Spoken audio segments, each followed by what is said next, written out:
सीधे सबसे पहले रुख रवि जल्होत्रा का करेंगे। रवि, कोई नहीं रुला रहा है, बल्कि सरकार के लिए भी ये चिंता का विषय बना हुआ है, क्योंकि पहले भी हमने देखा है कि क्या वजह है, क्यों आखिर प्याज महंगा हो रहा है? सप्लाई कम हो रही है या डिमांड बढ़ गई है?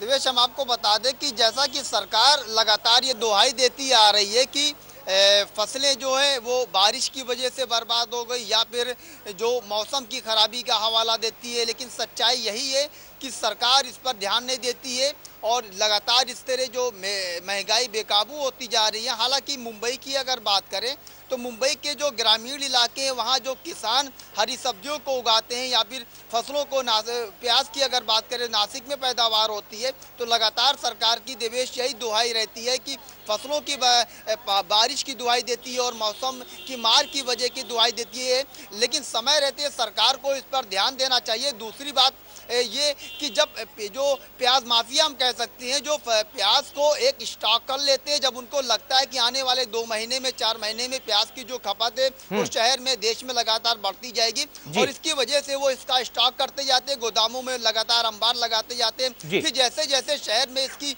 मांग बढ़ती जाती है उस तादाद में मनचाहे भावों पर बाजारों में उतारते हैं। वही हाल हरी सब्जियों का। जी देवेश, बिल्कुल बिल्कुल। रवि, सवाल अगर हम दिल्ली का करें तो दिल्ली में जैसा कि आप करते हैं जो अब्बास, अब एक बार फिर मैं आपके पास आऊंगा और मैं कुछ लोग जो वहां के मुंबई के रहने वाले हैं, हम उनसे और बात करना चाहेंगे। आखिर उनका दर्द क्या है, किस तरह से वो ऐसी महंगाई में अपना घर चला रहे हैं, खासकर तब जब त्योहार बहुत नजदीक है और दिवाली जैसा त्योहार है। बेशक देवेशी, एक अहम सवाल है कि त्योहार नजदीक की और महंगाई लगातार बढ़ रही है।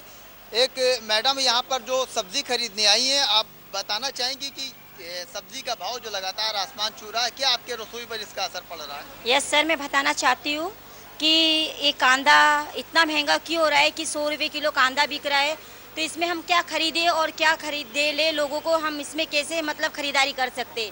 इतनी महंगाई क्यों है?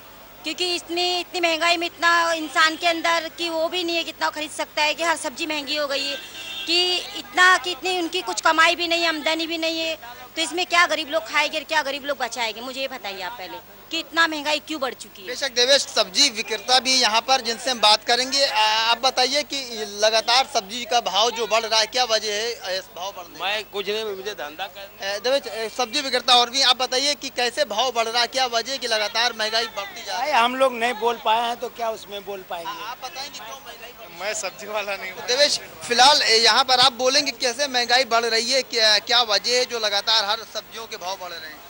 अरे सर, ये महंगाई क्या किसी को दोषी तो नहीं कह सकते हैं, कोई सरकार तो पैदा नहीं कर रही, मगर क्या इतनी महंगाई बढ़ जाने की वजह से अपने को बहुत तकलीफ हो रही है। और इतना हम लोग गरीब आदमी हैं, रोज़ का कमाने और रोज़ के खाने वाले आदमी, हम लोग क्या कर सकते हैं? इसकी वजह से हम लोग को बहुत तकलीफ हो रही है और महंगाई के लिए कुछ सरकार के लिए सोचना चाहिए कि हमारे लिए कुछ सोचे। हम लोग आप बताइए कि इस वजह से क्या इतनी लगातार महंगाई बढ़ती जा रही, क्या कहना चाहिए?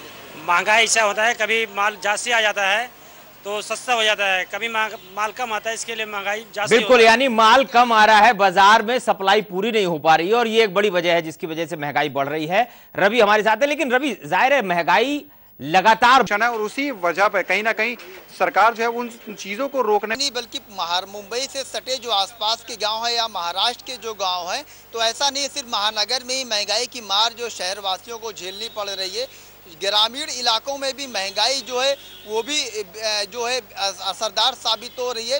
खासकर ये है कि जिस तरह लगातार डीजलों में बढ़ोतरी हो रही है, पेट्रोल में भी बढ़ोतरी हो रही है, उसका खास असर ट्रांसपोर्ट पर भी देखा जा रहा है।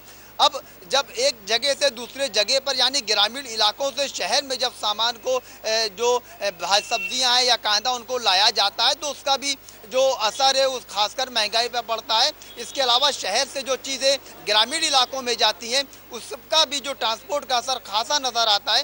तो कहीं ना कहीं से जो ट्रांसपोर्टेशन का जो असर है महंगाई के ऊपर वो भी लाजमी है। हालांकि अब सरकार ये दावा करती है, बयानबाजी भी करती है कि जो महंगाई है उसको काबू किया जाएगा, लेकिन लगातार महंगाई का ग्राफ बढ़ता जा रहा है। कुछ लोग भी हमारे साथ, आप बताइए क्या वजह है जो लगातार मुंबई में जो महंगाई वो आसमान छूती जा रही है? क्या बताए, महंगाई तो सब चीज़, कांदा कितना महंगा हो रहा है। सरकार बोलती थी ये महीने में कम होएगा, मतलब बढ़ता चला जा रहा है कांदा और महंगा होता है। 60 रुपये 70 रुपये किलो कांदा हो रहा है। महंगाई तो बढ़ती है, सरकार कुछ काबू नहीं कर रही है। वो तो दावा करती थी कि मैं महंगाई कम करेंगे, और कुछ महंगाई कम नहीं हो रहा है, बढ़ता ही जा रहा है महंगाई।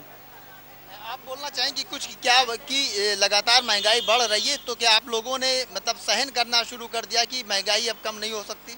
नहीं, मेरे हिसाब से तो महंगाई कम होनी चाहिए, क्योंकि इतनी महंगाई चलेगी तो सब ये गलत है। क्योंकि जो सरकार ने अभी चला है कि हर चीज़ में, पेट्रोल में, डीजल में, हर चीज़ में महंगाई चलेगी, तो जी कैसे बिल्कुल चलेगा बिल्कुल ये? अब्बास, यानी पेट्रोल हिंदुस्तान और डीजल भी महंगा हो रहा है। दरअसल ये एक बड़ी वजह है जिसकी वजह से ट्रांसपोर्टेशन कॉस्ट बढ़ती है और महंगाई तमाम चीजों में असर डालती है। एक छोटा सा ब्रेक लेते हैं, दोनों रिपोर्टर्स हमारे साथ बने हुए हैं।